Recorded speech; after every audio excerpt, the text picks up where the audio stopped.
Welcome back to Online Darts, everyone. The grind continues. We've gone from Brentwood to Daventry, and we've got prime time.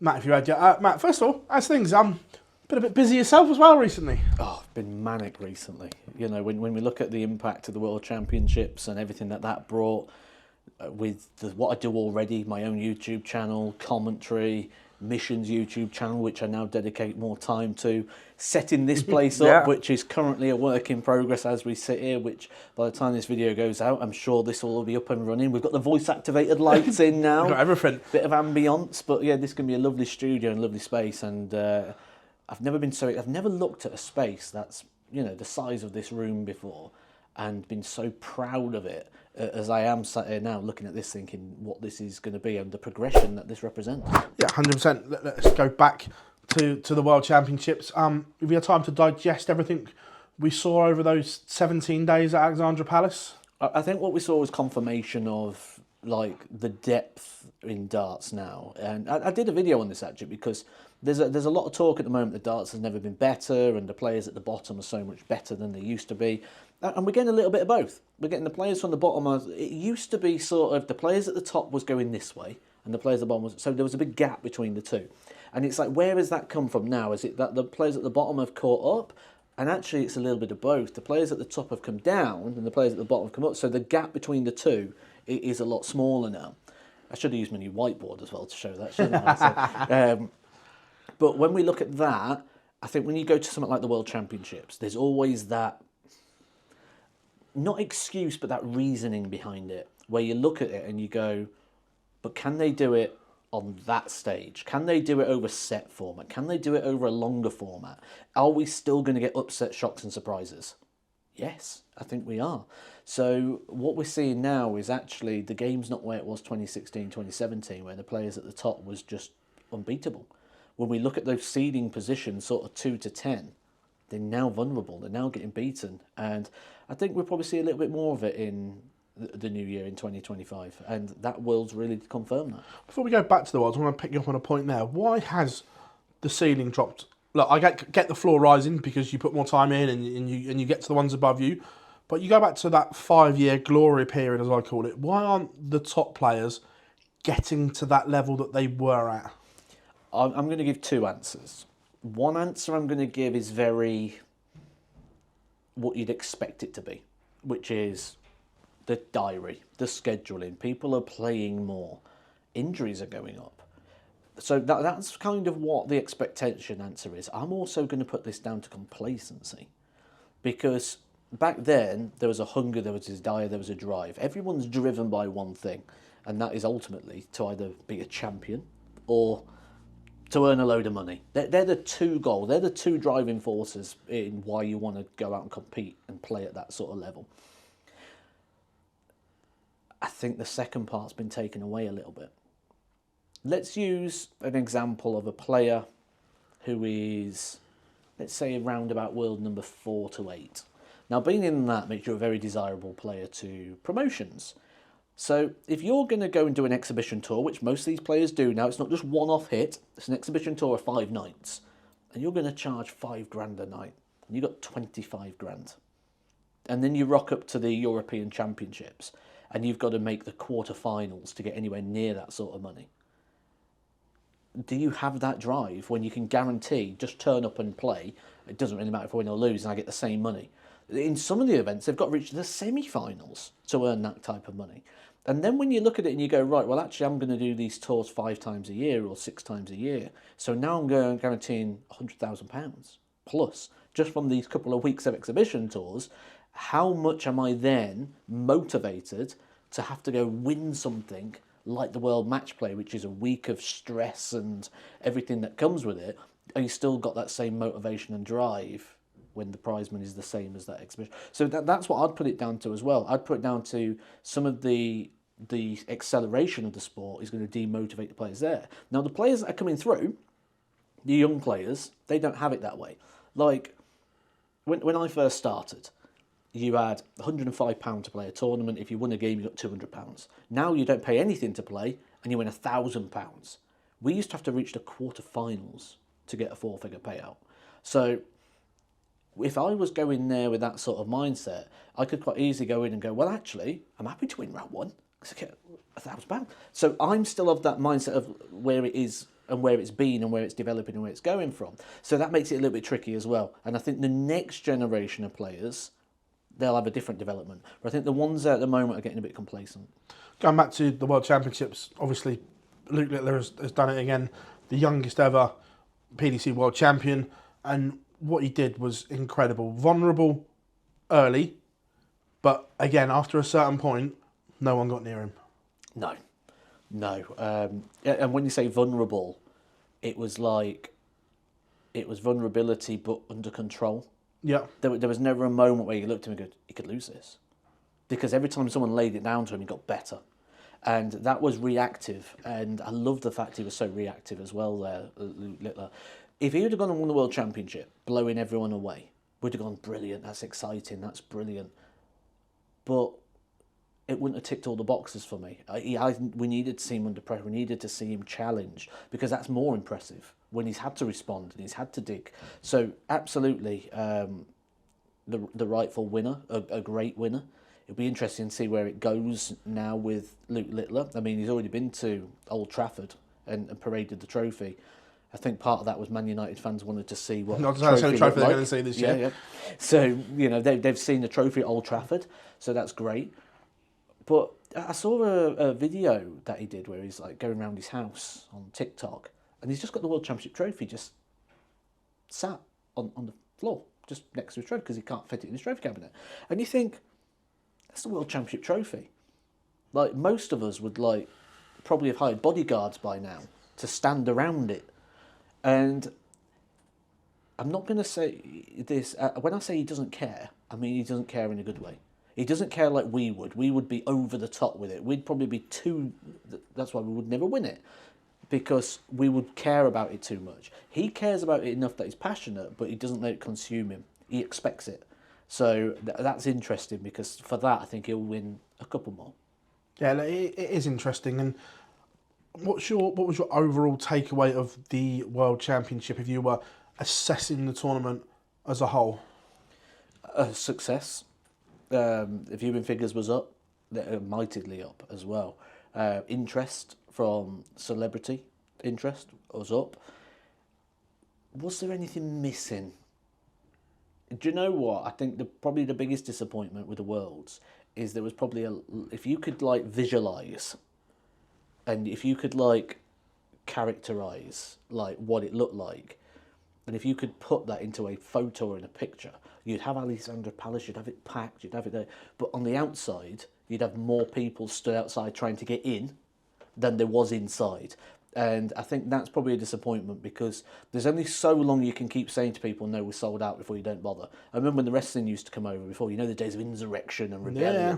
You could never get a ticket. So in the end, I was just like, I'm not going to bother trying. And how long does it go into its current state before people just go, I'm not going to sign up to Priority Pass because I don't get a ticket, and I'm not even going to bother trying to get a ticket because I'm never going to get one. Yeah, no, it's interesting. And funny enough, I did an interview with Barry before we did this one, and he talked about that very subject as well, and he was like, "I will not let that happen." So I think they know what they need to do and things like that. I'd say for me, there was no what I call huge upset.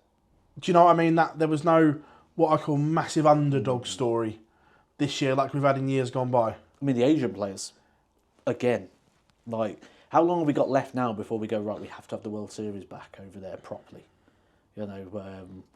A very, very developing nation. And I think when I say that World Series, I also mean maybe a proper major. Now, I get this is where I look at it and I go, this is so tricky, because if you take it over there, the cost to take broadcast over there, and then the fact that it'll probably air over here at 2 o'clock in the morning or something, makes it very hard to put something on. But, we've seen things like with CDC, the development over in America, Canada. Maybe we're going to see some development there. And do you know what? I think it's now time to have these as tour card opportunities. Number 1 in the CDC, tour card. Number 1 in Asia, tour card. Because Did Q School present the best players? Have we now got the best 128 players in the world? Absolutely not. Coming to that, but no, I agree with you. No, we haven't. No, absolutely not. We're a long, long way off. I look at the 128 and I can pick holes in a lot of them. Go, he's better than him. He's better than him. And geography comes into it, but also I think these systems have never been as good as they are now. That you couldn't warrant it with a tour card. And I think if you're going to have these affiliate tours, now they're proving themselves. Now they're proving they can match with the top players. You know, these players qualified and they're beating not Pro Tour players, because we missed the bottom half of the Pro Tour. This is the top half, and they're beating them on the World Championship stage, so they can compete. So maybe we'll reduce the amount of cards that go to Q School and start filtering the system a little bit. Yeah, look, it's interesting that you say that. I'm going to loop back into this in a second, but could we also see Q schools around the world? So it's not just Milton Keynes and Calca. Could we have a Q school in Asia, a Q school in North America, a Q school in Australia, where there are cards on offer for these areas to have their own Q school instead of dragging people halfway around the world? Yes and no. Yes, in principle, but no, you don't need to. Why do we need a Q school in America? We've got the CDC. We've got a 1-year ranking system. Yeah. Why do we need to have a 4-day qualifier to get the cards? Just use that. Yeah. Same in Asia. We've got a 1-year ranking system. Let's just use that. And it also brings to the Challenge Tour, doesn't it? You've got a 1-year system there. Why not use that? I would like to... So I'm going to go into lots of different topics here. I'd like to see the Challenge Tour split, because why can't we do like it was in COVID, UK Challenge Tour, European Challenge Tour? I think that wouldn't be a bad thing. And then you've sort of got your systems where actually, do you even need Q School anymore? There'll be a reason Q School exists. £400,000. I mean... whatever that reason is, it's not to produce the best players for the tour. Now, if you said, right, UK Challenge Tour, European Challenge Tour, CDC, Asian Tour, use the system, go, right, tour cards this way. You can still have a Q School for people to go on and have that one-hit possibility, but utilise those tours more, because you've got a 1-year system which gives 2 cards. And you've got a 4-day system that give out, what, 26? 29 in total. 29 cards for a 4-day system, while the same players battled it out for a year for 2. Makes no sense. Well, you talk about, obviously, the best players on tour. I've obviously watched every dart of Q School. I look at John O'Shea. Are there 128 players better than John O'Shea at the moment? In my opinion, no. He lost to Tom Sykes, John Henderson, Adam Paxton, and I think Cam Crabtree. 2 of them got tour cards, and the other 2 were sat on 5 points with him. And he didn't get a card. And I look at others that did. I'm like you, this doesn't sit right here. That the Pro 128, I want the best players there, and we're not getting it at the moment. And I don't think we will while you use a 4-day system, because essentially as well, someone can have that 1 day. Can have that 1 day. The Arambini, it was Arambini and possibly Tom. Bison, yeah. Bison won the first day. Never played Q School before. Only really played a bit of county. It was very replicant of Arambini's story. Yeah. So it'll be interesting to see. Now he's going to get to go live his dream. What a great opportunity! But it's almost like he's just skipped past the system for that day, and you know, it's not just, yes, it's great. You know, he's done amazing. He's got his card. He's got that chance. But if he goes 6 months without winning a game, that's not good for him. Adam Warner. Yeah. It's not good for him either. And not only that, now he's lost his image rights. Now he's lost the chance to do any sort of streaming or televised events. He's frozen out of things. So it's not like he can just go and play in something to build some confidence. It could end up being the breaking of certain people if it's not done right. So I don't think it benefits either party. Well, it's interesting. I'm with you. Premier League lineup. I know that we were speaking about this beforehand and whatever. Was it the lineup you were largely expecting, and your thoughts on the lineup? Was close to what I was expecting. I thought Price was in. I think Peter Wright was close, you know. I really do. And do you know what? I think it probably shows it as well, the fact that when they needed someone to go to the World Series, Peter Wright was the name. He's got to be the 9th man. He had to be. I surprised Aspinall was in. Great player, but my worry for that would be purely down to the potential dartitis issues. If this doesn't start well, this could go bad very quickly. And we've never had a player pull out of the Premier League before. But if someone's going to do it, it could be him. And that's if he doesn't start well. If he doesn't start well, if he starts freezing, if it starts getting worse. I mean, I get it. I mean, I look at the Aspinall situation. I'm someone who's cut my time very short within the sport due to injury within the wrist, very similar to what Nathan was talking about, and then into the elbow, because the nerve that runs through, it affects both. So I get it, because before Lakeside, I had the exact same problem. I pulled the dart back and I couldn't throw it. I stuck. I just couldn't throw. And I was working with Andy Cornwall, who's a darts coach himself, and I said, just watch me throw. And I pulled it back and I stopped. And then he's like, why are you pausing? He's like, you got no fluency, you got no rhythm. And I'm like, yeah, well, I'm not pausing. He goes, you are. And then he filmed it and he pulled back and I stopped. And what we put it down to was I was just hesitant to throw the darts. I was anticipating a pinch, a pain, a burn, anything along those sort of lines. So because of that, I wouldn't throw. And I was 6 weeks out from Lakeside. And up until about 4 weeks out, so I pulled out of everything, if you remember. I was meant to play Super Series, I was going to Ireland. I pulled out of everything because I didn't want people to see it. And I left it and I said, 10 days out, if I haven't got past it, I'm going to have to withdraw, so I'm not going to play the game. And about 2 weeks out, I cleared it. I got past it. And then I got to the game and I managed to play the game. And I played it without issue. So I was like, okay, that's nice. Yeah, it didn't, because I was worried it would happen again. You start anticipating. Yeah. And I think that's what's happening with Nathan a little bit as well. So that's why I worry that maybe he might at some point consider his inclusion. If he's down at the bottom, he's not getting games. And then it starts building and it gets worse, because I tell you, when you've got someone on the horizon, like I had Lakeside coming up, I'm 3 weeks out and I'm like, I need to get rid of it. And it consumes you. You're laying in bed thinking about it, you're doing all these things. And then it was literally just when I thought, right, this is what it is. I need to try and flip this and try and work on, understand and know what it is. Let's not let that consume. But yeah. Your take on the players that missed out on the Premier League, who can consider themselves unfortunate, unlucky? I think the problem was there wasn't enough, and this is, I don't think there was enough strong cases. I think that's the real issue here. Because when we look at it and we go, right, who could have got in?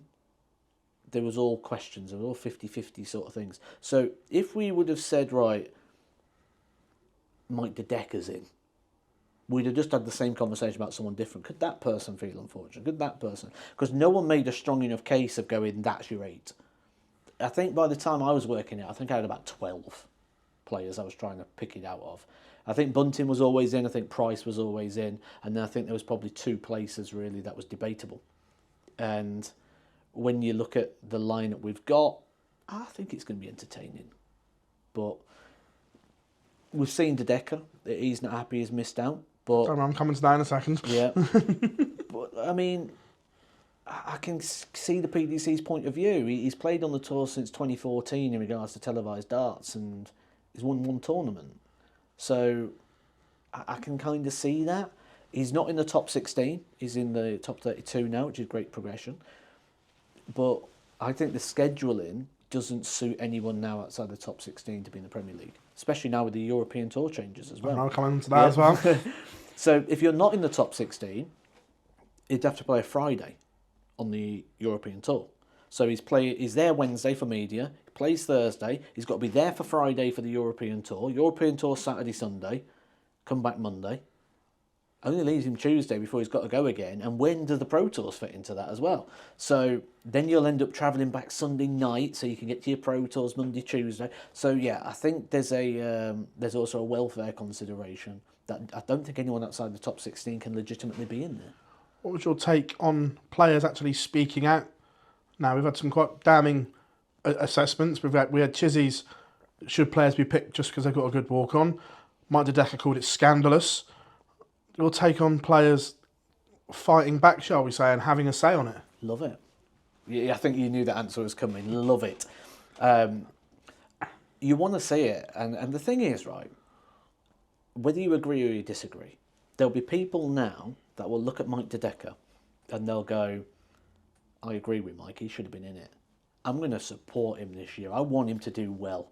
I want him to do well and stick it to him, be in the Premier League next year. That's what he deserves. There'll be other people that sit there and go, what's he on about? Like, he didn't deserve it. Like, he's been a numpty. You've seen the divisive comments. I hope he doesn't have a good year because he thinks he's something he's not. So either way now, those comments he's made have made you think something. And because now you think something, you'll watch his games wanting an outcome. I want him to win because I want him to get in the Premier League and I think he deserves it and I think he's been done over. I want him to lose because he thinks he's entitled to something off the back of this one tournament. He's done his job. As an entertainer, you now care. So I like it. I wish more people did it. I want to hear what the player really thinks. I don't want them to be, means a lot to them. Premier League's a serious thing. 16 weeks of TV, great sponsorship opportunities. Why wouldn't you care that much? So yeah, absolutely, speak about it. We want to see it. Before we talk about the European Tour changes, I want to go back to the comment that you said there about because he's not in the top 16. With this change to the European Tour, if it stays next year, have the PDC pigeonholed themselves that they can't pick anyone outside the top 16 now for the Premier League then because of this? I don't see how you physically can. I don't see how it fits in with the schedule. And then what you're doing is you're asking the player to sacrifice potential ranking events to play the Premier League because you can't put it in. It's just impossible. You can't put it in. You know what some of these European Tour venues are like. It's like a 3-4 hour drive from the airport. Yeah. Now, no player's going to go there and go, right, I'm playing on Friday, so what I'm going to do is I'm going to book a flight back Saturday night just so I'm covered. And then what if you do make the quarterfinals and you're there till Sunday night? Or what if you win it? Or if you make the final or you do well on the Sunday and you're getting out of the venue at 10 o'clock at night? Then you're doing a 4-hour drive to the airport and you're there at 2 a.m. in the morning to try and catch whatever flight you can get to the next tournament. Like, it's just not possible. It really, and then you get back because you've got to do your pro tours sort of Monday, Tuesday, Wednesday. You got media, Premier League, and Thursday. Then you're off again.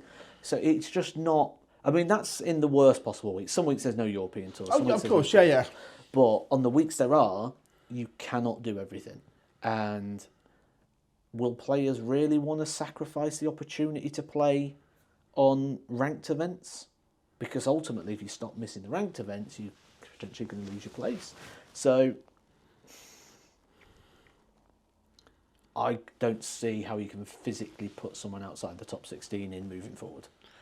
Those European Tour changes. Now, I know you're going to give me two answers to this, so I'll ask for it before you say this.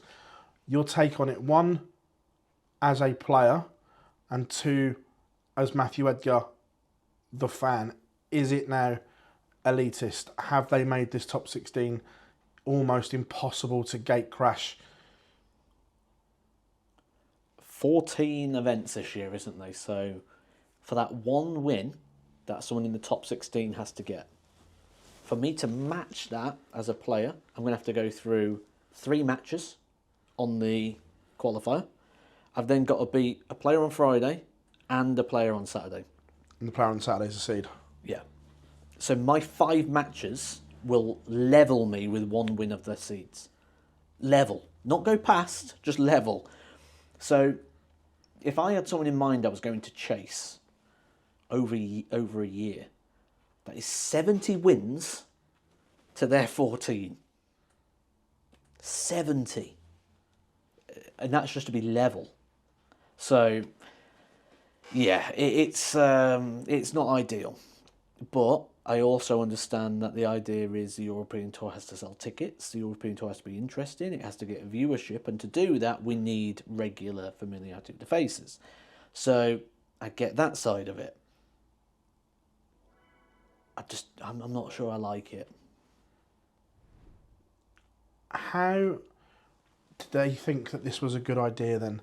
I get what you say, that they need to sell more tickets, but what we saw this year, the European Tour was well supported anyway. Those seeds that were the top 16 on the Pro Tour Order of Merit, the Saturday was buzzing anyway. So I don't think putting the top 16 now as the seeds affects that, if I'm looking at it, because they were already well supported without them. So what's the thinking here? Other than what you go back to the Premier League, protecting those 16 so they don't have to play on the Friday night. Yeah. That's the only thing I can think of. But you're then, like, it goes what you say. You've got ranking events, non-ranking events, and you're trading them off effectively. Yeah. We've always got to remember what the PDC is in real terms.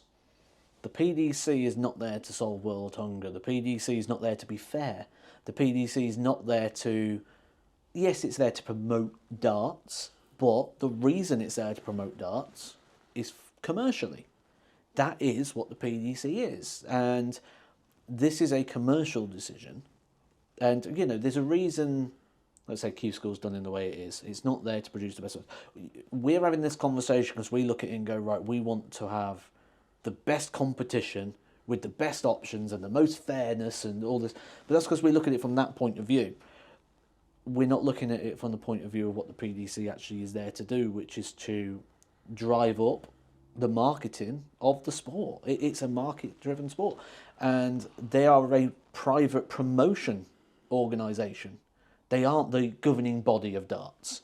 If they were the governing body of darts, it'd be a different conversation because we'd look at it and go, well, actually, that's not fair. And the governing body's role is to make sure it's fair and a full-on meritocracy. But that's not what it's supposed to be. So I get it. I do get it. Profit's not a naughty word, but a lot of the time it's banded around like it is. And, their job is to sell the sport, and that's what they're doing. They're selling the sport. And what is the sport? It's its biggest assets. And that top 16 is biggest assets. Do I agree with it? No. Do I see why they're doing it? Yes. This question is for Matthew Edgar, the player when you were in and around 55 to 70, when you're in that region. Now, the PDPA haven't said anything on this. If you were a player, would you want to know from the Players Association, one, did you back this? Two, if you did back this, why, when it only benefits 16 players, not 128? And two, if the PDPA come out and said, we didn't back this, but it happened anyway, should they be coming out and making that common knowledge to back their other players other than the top 16? I'm trying to see if there's a diplomatic way to answer this one. I don't think there is. No, because I know what I want to say, and it's like, can I say it? Well, my personal opinion is I find it hard to believe in an organisation that only exists through the funding of the other organisation. If the funding wasn't there from the PDC, there'd be no PDPA. So can they really rock the boat that much that finishes their organisation? Because, what's the expression? Don't bite the hand that feeds you, isn't it? Yeah. And if they bite back too much to the PDC, do they go, well, we don't need PDPA? Or we'll just have a different route or a different system in place? And there's sort of the middle person that only exists from the two people either side of them. So it's like, which way do you go? And we know what they should be doing, but it doesn't always work out. But is just coming out and saying, we were given this proposal, we don't agree with it, they've done it anyway, is that biting the hands that feed you, or is that just telling the truth?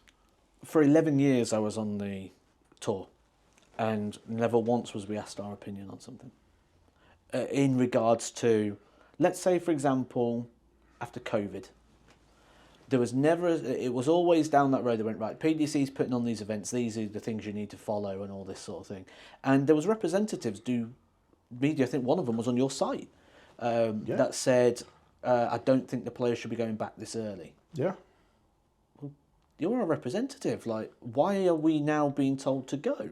And then the next thing is, again, I'm just purely speaking my personal opinion, a representative of the PDP is not paid to have an opinion. They're paid to represent my opinion as a player. And my opinion was never asked. So, in that situation, if I was the representative, I've gone, right, it's not my place to say if the players are going to go or not. I would have sent out an email anonymous email or however you want to do it. Just reply back. 128 tour card holders. Are you comfortable with going to play in this environment, yes or no? And we go with the majority vote.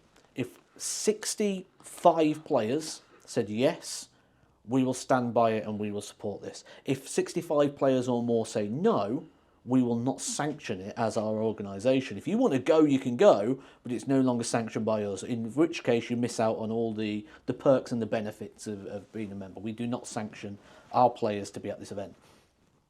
Weren't asked. Isn't that maybe what we should be doing here as well? Going, right, our players, this has been proposed, we've been allowed to have an opinion on it, we want to know what you think. Do you think this is good or not? I'd give them a chance to speak anonymously, because people will speak more then. I bet none of the players were consulted about that. So the representation needs to be a representation of the players, not the people. The people on the ground, not the people in the office. Just judging on what you said there, I don't want to put words in your mouth here, Yeah. but it sounds like that for a very long time, players don't trust the PDPA to represent them properly then. I'm sure that's probably something you've heard as a sort of common ground from a lot of the when you've been out and about with that sort of thing. I know there's more people getting involved. I know there's only so much they can do. I know that they do a lot that the players don't see and the players don't appreciate. I know they do a lot that the players don't sign up for. Like, they had a lot of things, Sporting Chance getting involved. Course, yeah. Things. And I went to one of those meetings and I was one of the only people there. Like, hardly anyone showing up because the players won't go out their way. So maybe this is a bit of both. You know, you can't just blame the organisation. You know, the players aren't engaging with the things that are being on offer. So I get there's also, I mean, during COVID, they had the coffee mornings where you could sit down and speak to them. And again, there was probably about 7 of us that did it. And that was a chance for us to hear and understand everything that was going on and the conversation that was happening. People just didn't want to know. Or my manager will go and I'll just hear afterwards. So there's probably a bit of frustration from the PDPA as well in the fact the players aren't getting. Maybe it's going to be a bit more of a two-way street. To do that, though, there needs to be building of relationships. I think Glenn Durrant going in there is probably a great one. Got a lot of respect to the players, been very on the floor very recently, quite visible. So I think that's probably what they need a bit more, maybe a bit more relatability as well, because at the moment I'd say from the floor level there's a bit of a us and them. And I've seen it before where, you know, the representatives come over to talk to a player and instantly they're like feeling defensive. Like, this is like, I need to back this. So yeah, there's a divide. Does the sport now need, then, 1, a proper governing body, and 2, a proper players' association, then, like there is in other sports? And I go to start with the governing body one because the PDC have said, and Matt, one of the interviews I did with Matt recently, I said to him, are you becoming the governing body here? And he was like, clear, no, we're the promotion. So effectively, we've got a very good promotional company putting on tournaments, but no one governing the sport. Is that kind of a worry? I think that's something that needs to go, but that is not the PDC's job.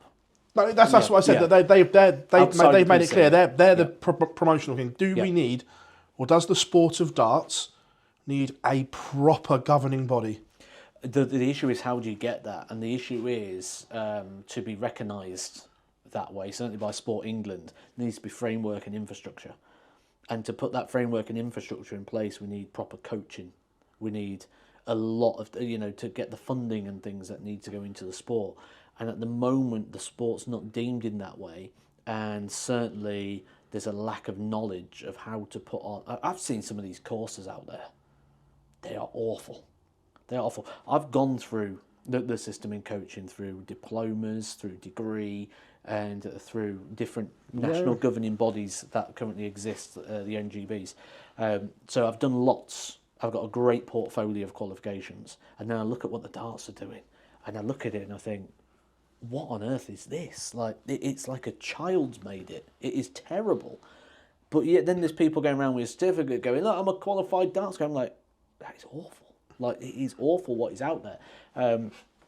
And I don't see one at the moment where you look at it and go, well, actually, they're going to be the ones that solve the problem. So issues. It's interesting, isn't it? The way the sport is broken down at the moment.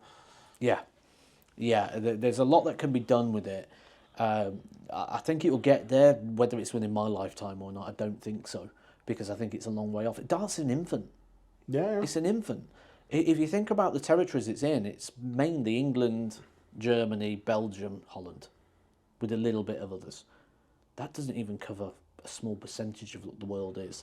So it's an infant in where it is now, which is also exciting when you think about where it is and where it could go, because there's a lot of growth potential for the sport. So I think it's going to go on. I think there'll be more people get involved. Money's going up in the sport now, which is going to draw more interest. I've had contacts not too long ago from universities, but universities in Sweden, universities in Belgium, who want to do some research and studies into the sport to try and progress it even further.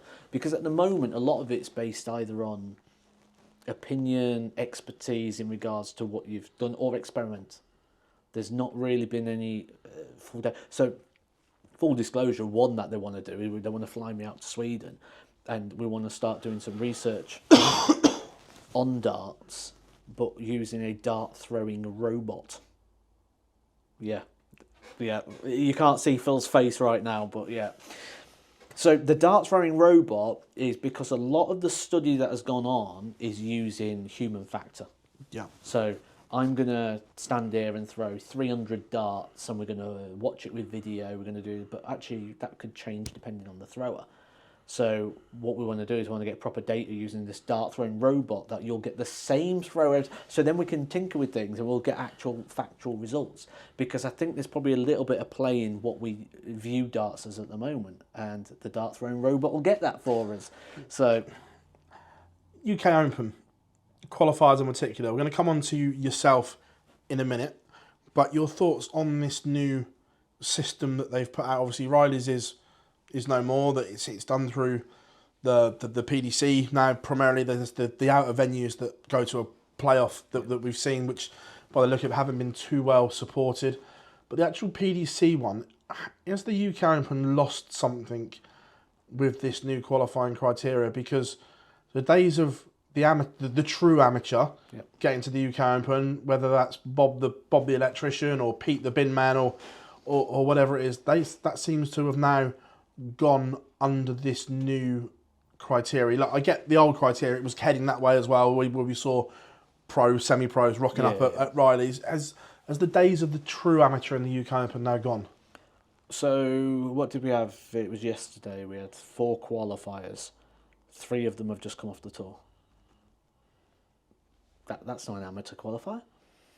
I would have had it different. So, like I say, I love that factor. The UK Open's already got 128 tour card holders. It's got the Challenge Tour players. It's got the Development Tour. So we've already got those bases covered. I would go one deeper on this. And I would say anybody who goes to Q School is ineligible to play in that event. I went to this. It was basically Challenge Tour day 4. That's all it was. It was just another day of Challenge Tour darts. If you go to Q School, you cannot enter the amateur qualifier because you're now a PDPA member. PDPA members are not allowed to play, whether you're an associate member or a full member. That would be my ruling on it. And I think then you'd get it. But with that, I think you reduce the positions. You don't need 16 players. Just go to 8. 8 players. Just do your 2 days. You don't need to do all these other opens. Just your 2 days, like we've got at the moment, Milton Keynes and Wigan, and purely just put those on for 8 spots.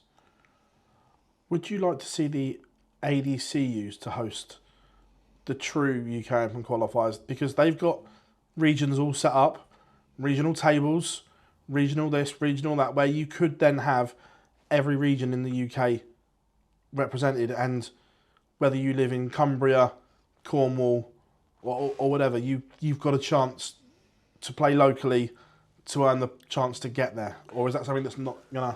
That's what we'd call a fantasist world. Yeah, of course, yeah. In the sense that the ADC's got nothing to do with the PDC. So we're looking at that purely because we're looking at sport. We're looking at darts and going, what's this is different systems. But actually those 2 organisations have nothing to do with each other. So I don't see that working. The other thing is with the ADC is you can never really... You know, let's say, for example, the Northeast, a hotbed of darts, they have 30 tournaments, but round here, there's not really that many. I only get 2. There's 30 chances to earn points here, I'm only getting 2. So we're going to have a bit of a imbalance, unless then I start travelling to the Northeast all the time. So I don't think that's the system. Plus, I think then you lose that original factor of one day, wow, I've had a great day and I've got through. Q School, that's not good. UK Open, it's great, where you have the Rob Cross story. Just turns up, wins a day and he's in. Would Rob Cross have got to the UK Open if he had to do a year of ADC tournaments? Or not even a year. Could these regions host qualifiers? You have a one-off qualifier that the region hosts. Until now, I'd have agreed because you needed to improve on the Riley system. But when you look at it now, I actually like the fact it's played in the proper environment with the officials that know what they're doing. I mean, I've done a year at WDF, right? And there was nothing greater than playing in conditions where there's practice boards, not people throwing at trees, genuinely happened. Where you're not standing outside in the rain, genuinely happened. When you can go to the toilet and it's not overflowing in feces, genuinely happened. And by that, I mean a porta cabin in the car park. That's the toilet. So they had all these different things. So that was great not to do that. Boards that actually didn't wobble. Boards where I'm not playing, looking at someone else play that close to me. Someone's not barging into me, knocking the darts out my hand, genuinely happened. When I was throwing at a double, someone barges the darts out my hand. So having the booze, having the condition. Also, it helps people, because a lot of them will be ambitious amateurs. People that want to go on to something else. Right, now I get a feel of what the PDC's like. This is what the boards are like. This is what I need to do. This is what I aspire to be. So I like that. Tag it onto the back of a challenge tour or a women's series or a development tour when the boards are already set up. Have that extra day, but have that restriction in there. No PDPA members. No, I get that. Yourself, yeah, you went there, played in one qualifying event, hoping to close a chapter, but instead of giving yourself something to think about because of the way you played. Yeah, so I've changed a lot. I've basically remodeled my entire throw after Lakeside. I knew I couldn't sustain what I was doing. And once the obligations had gone, I didn't have to do anything. It's like, well, that's it now. I can just do what I want to do. I can play how I want to play. So I was like, right, I'm going to change my grip. See if I can make it more of a push rather than a throw. And it started working pretty quick. And I'm like, okay, that's interesting. So I carried on doing it and it's working. I'm like, I feel like I need to test it. Can I go out and put this level of performance in an environment? I thought there's only one place in the world I want to play, and that's on the PDC boards, because I'm fed up of these terrible rickety boards and all the rubbish that comes with it. I think that the friend Zach that I go with calls me a diva, but the thing is, because I saw it that way first, if it was the other way round, it'd been great, but because I had 11 years of it running properly, everything else seems like a downgrade. So when they announced the UK Open qualifiers in the proper environment, I wanted to go. And the second I got there, from the first 3 darts, I felt normal. Like, you know, if I think about how many years I've played darts, the majority of the years I've played darts have been in that environment. So that was like home to me. Like, it was like, oh, this feels normal now. I feel comfortable. I'm back in my proper environment. I felt like playing in my living room. So I was like, that's lovely. But how does it hold up in a game scenario? Now, it's 2 events. The first one, I didn't realise how early it was starting. So the registration was 9:30 in the morning, the closing, and then it started half an hour after that. So for me, I looked at how many practice boards there were and how many people was in the event, and I thought, I'm not going to be ready. And if I am ready, I'm not going to be able to play a whole day. Yeah. So what I decided to do was manage it and go, right, I am going to do the second event, because after the first round starts, people will go for food and the boards are empty, and they did. And I had a board to myself for a long period of time. I thought, right, I'm going to practice properly and I'm going to do the second one. Because I weren't going there thinking of order of merits and everything like that. If I had a good run, great, which was part of why I wanted to do it, because I thought, well, if I play well, I want to have a reward. I want something to come off the back of it. So I got there, thought, right, we'll see how it goes. First game goes in, and I came off and I was like, that bit rubbish that. And Zach goes, Matt, you nearly averaged 90 there. And I'm like, oh, I felt like there was so much more, and I missed opportunities in there. I said, I'll do better next round. I'll do better. I averaged 94.5. And I'm like, okay, this is starting to pick up. Lost the third game. Few too many missed doubles. You know, the match rustiness came into play. Missing opportunities. Guy played well and jumped on all those chances. But it was one of those games where you lost it 4-2, but you felt you could have won every leg. So I came off quite encouraged, and I looked at it again near enough a 90 average. So I averaged 90.81 for the day, the second best average of running average of the whole tournament. And I come off and I look at it and I'm like, well, now what? That's the problem. I'm sore today. This was yesterday. I'm sore today. But then I'm looking at it and going, well, am I sore because I don't play much, or am I sore because I just can't get past this ongoing issue? And, you know, if 2 weeks I haven't practiced. I was out with mission filming all last week, Rate My Hockeys. Week before I was on commentary at the Super Series. So I've barely practiced for 2 weeks. And I went and produced that. So the grip's good. It's sustainable. I'm getting results out of it. So what now? That's the biggest bugbear for me. And I think I've worked it out. So I'm going to take this year to continue resting it. Let's see how much it can heal naturally. I'm going to keep working on the throw. I'm not going to put anything on myself to say, I'm going to go try and qualify for Lakeside, I'm going to do this. Maybe I'll do an event here and there. I won't do like a whole tour. I can't, my diary's too full. So it's not even possible. So I'll do an event here and there, like I'll go do this. And then I'll make a decision coming into next year. I think what I learnt yesterday is if I'm going to play darts, there's one environment I can play in, or there's only one environment I can play in, and that is on the PDC. And if I'm going to do something next year, Q School 2026. If I don't do it next year, I never will. That's what I'll say now. So, but I'll only go if I think I can win. So there's a lot to digest there. There's a lot to take in. I will only go if I think I can win. Because the thing is, on my TikTok, my YouTube, I'm being bombarded, especially during Q School. Matt, why aren't you going? Matt, go, go, go. People wanting to go. And then, when I look back at the messages I was getting yesterday, people then going, I loved watching your darts clinic. It was great getting a notification. It was amazing to see. It was nice watching you play. So there's people. If I do it, it's not for me. It's for people that support me. Because like, for me to be where I am now, it's because of that support. So, if it's what people want, I will try. But you're probably not going to see me play much for a year, and then after the year, we'll see. But if it's not in 26, it never will happen. You know, I'm going to go and dig back quotes from previous interviews that we Yes. did, because there was one where I know you said, I won't play PDC again. Ever again, yeah. Ever again. Yeah. I'm done PDC darts. Yep. And then the one we did before Lakeside, where just after where you effectively closed the chapter off, you invited your family for a reason, and said that was it. Yeah, everyone came down. So I mean, nothing's going to happen this year. I'll be very reluctant to play. And at the moment, I'd say it's not even a 50-50 shot. It's probably lower than that in regards to that.